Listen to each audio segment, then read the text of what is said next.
예, 유튜브에는 부자 되는 방법을 알려주는 수많은 유튜버들이 있더군요. 모든 신문과 TV에 출연하는 인물들 대부분 부자가 된 사연뿐이죠. 정말 부자가 되는 방법은 지겹도록 많습니다. 그런데 부자가 된 이후에 그 이후에 대해서 알려주는 유튜버는 단 한 명도 없더군요. 그래서 유통구단TV에서 부자가 된 이후를 준비했는지 묻고 싶습니다.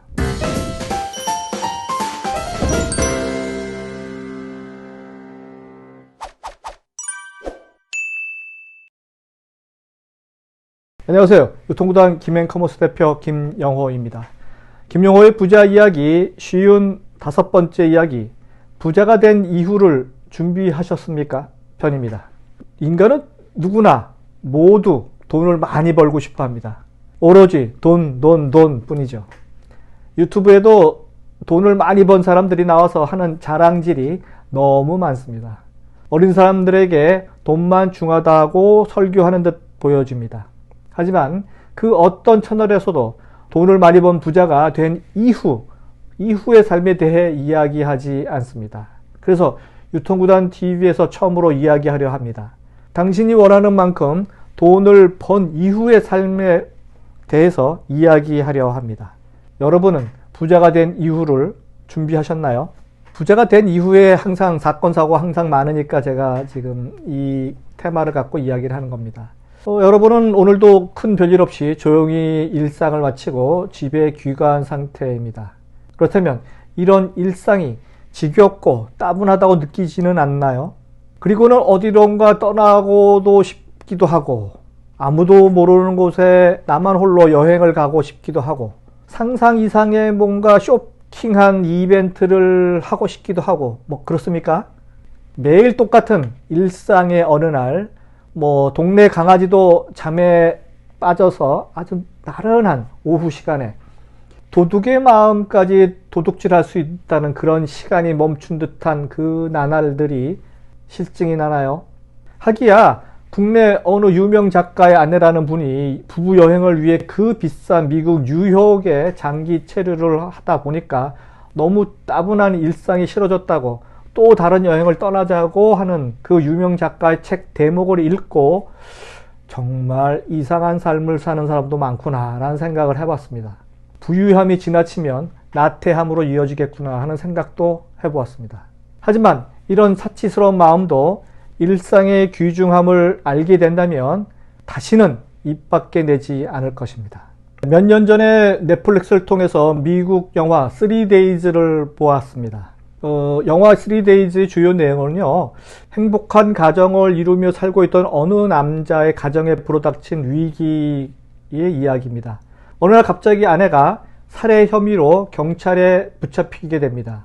종신형에 처하게 된 아내의 무죄를 입증하기 위해서 남편은 온갖 노력을 다해보지만 모든 증거와 법적 정황은 그녀에게, 와이프에게, 아내에게 불리하기만 합니다. 절망감에 빠진 아내는 자살을 시도하고 남편은 결국 아내를 살리기 위해서 그녀를 탈옥시키겠다는 결심을 합니다. 이 영화를 끝까지 본 분들이 꽤 많을 겁니다. 3데이즈. 예. 정말 저도 흥미진진하게 했는데 이런 생각이 들더군요. 만약에 내 가족 중에 누군가가 아프면, 치매에 걸린다면, 암에 걸린다면, 만약에 내 가족 중에 누군가가 범죄에 연루되면, 감옥에 가게 되면, 누명을 쓰게 되면, 만약 내 가족 중에 누군가가 특정 종교에 빠져서 모든 것을 사이비 종교 지도자에게 바친다면, 내가 하는 말을 그 아무도 믿지 않는다면, 이런 일이 발생한다면 정말 일상이 제대로 돌아가지 않을 겁니다. 그리고 내가 하지도 않은 일을 내가 했다고 누명을 쓴다면 어떻게 이 문제를 헤쳐나갈 수 있을까요? 우리는 대부분 일상이 주는 그런 행복의 위대함을 잘 느끼지 못하고 하루하루를 살아갑니다. 그리고 쳇바퀴 같은 삶에 대해 주위 사람들에게 불평불만을 하죠. 이런 부류의 사람들이 마약 혹은 도박이라는 유혹에 빠지기 쉽다고 봅니다. 성공 가도를 달리던 연예인 집단, 스포츠 선수 집단에서 많이 발견되기도 합니다. 너무 일찍 성공한 사람은 인생을 일단 만만하게 봅니다. 인생의 목표가 일찍 달성된 후 오는 그 허탈감을 채우기 위해서 마약 혹은 도박을 하기도 하죠. 부와 명예를 일찍 손에 쥐게 되면 대부분의 사람들에게 나타나는 공통된 행동이라고 보여집니다. 인생관 자체가 없는 사람들이죠. 왜 사는지, 그 사는 이유를 모르고 그냥 하루하루를 사는 사람들입니다.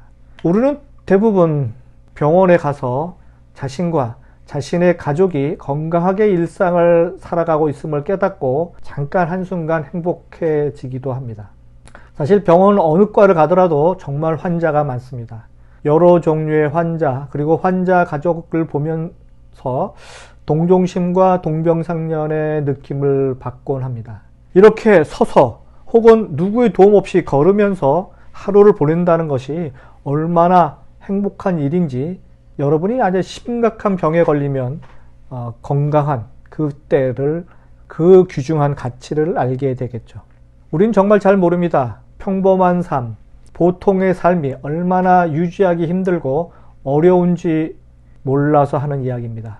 탤런트나 유명인이 아니라는 것이 얼마나 행복하고 편안한 삶인지 몰라서 하는 이야기입니다. 보통 사람의 삶이 얼마나 귀중한지 몰라서 하는 이야기입니다. 아마 어떤 이는 죽을 때까지도 모를지도 모릅니다. 우리는 이번 코로나19로 인해서 얼마나 일상생활이 귀중한지 알게 되었습니다. 코로나 시대에 살고 있는 지구인들 대부분은 코로나 전 일상의 행복이 얼마나 귀중했는지 깨닫는 사람들이 이제 많이 늘어나고 있습니다. 마스크가 안 써도 되는 세상, 여기저기 비행기 타고 여행할 수 있는 세상이 얼마나 귀중했던지 이제야 알 것 같습니다. 우리네 삶이 그렇습니다. 평범한 삶, 일상의 삶을 유지관리하기 위해서 얼마나 많이 신경을 써야 하고 조심해야 하는지 말이죠. 그래서 가족 간의 가슴에 상처를 주는 말이나 행동을 조심해야 하고 가족 간의 정을 더하기 위해서 얼마나 많은 노력을 해야 하는지 여러분들은 지금부터 노력해야 하셔야 합니다. 유통구단 김영호는 이렇게 말합니다. 일상이 얼마나 귀하고 행복한 일인지 평상시는 잘 모른다. 절대 모른다. 하지만 인생의 목표와 좌표가 있다면 인생 자체를 보는 눈이 달라질 것이다. 라고 말합니다.